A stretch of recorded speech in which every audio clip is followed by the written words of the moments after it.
Tu regardes sûrement cette vidéo parce que tu en rêves. Celui d'une vie sans compter peut-être, ou bien tu cherches la formule magique, le raccourci pour devenir riche rapidement. C'est normal. Tous les jours, on nous montre des vidéos de luxe et on oublie de regarder ce qui compte vraiment.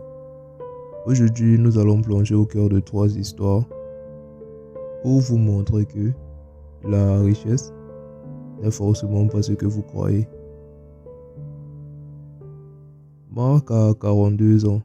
Il est riche, très riche même. Sa société de logiciels vaut des millions. Chaque matin, Marc se lève à 5 heures. Il ne voit pas le soleil se lever. Il voit les chiffres sur son écran de trading. Son appartement de luxe est si haut qu'il a l'impression d'être seul au monde. Et c'est souvent le cas. Il possède 3 voitures de sport, mais la seule personne qu'il voit dans le rétroviseur, c'est lui-même. Il dîne seul, répond à des emails tard le soir et son téléphone est une extension de sa main qui lui rappelle sans cesse les objectifs à atteindre. Marc a la liberté d'acheter n'importe quoi, mais il n'a jamais le temps de vivre pleinement. Il est riche en euros, mais son compte en banque émotionnel affiche un déficit abyssal. Il se sent constamment sous pression et sa richesse est son armure, mais aussi sa prison.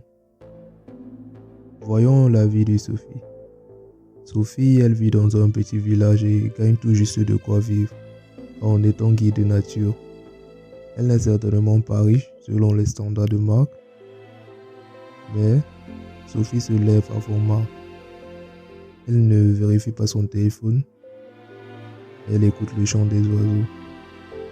Sa maison est modeste, mais chaque matin, elle boit son café sur un balcon qui donne sur une forêt immense.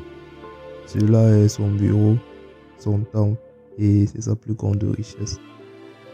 Elle passe ses journées à partager sa passion, et quand elle rentre le soir, ses voisins lui offrent des légumes de leur jardin. Elle les échange contre des conseils sur les plantes.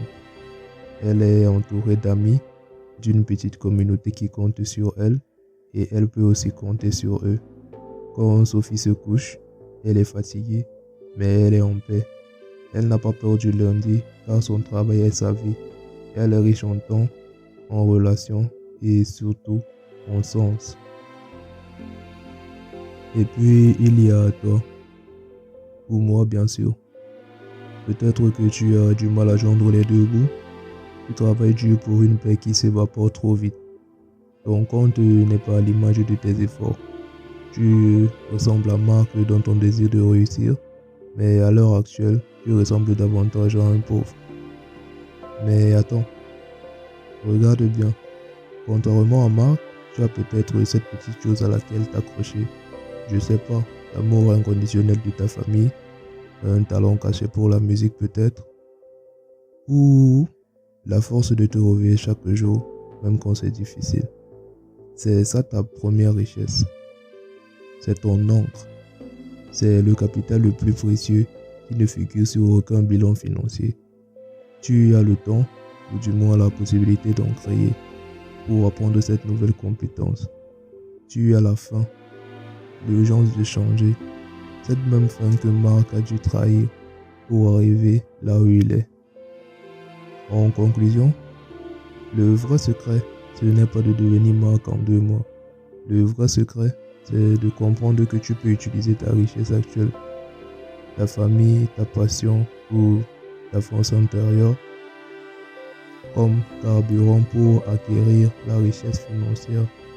Ne jette pas ce que tu as déjà pour courir après ce que tu n'as pas. Utilise cette encre pour te stabiliser pendant que tu construis ton empire. Si tu as déjà la force de Sophie, cette connexion à ce qui compte, tu es prêt ou prête à attaquer le chemin vers l'abondance. Commence petit. Apprends cette compétence-là qui te donnera 500 € de plus par mois et investis 10% de ton temps dans toi-même, pas dans la consommation. La richesse n'est pas une destination, c'est un système. Et la première chose à y investir, c'est la valeur que tu portes déjà en toi. Dis-moi en commentaire quelle est la chose à laquelle tu t'accroches aujourd'hui. Partage-la et surtout, n'oublie pas de l'utiliser comme ta première ressource. À la prochaine. Ciao.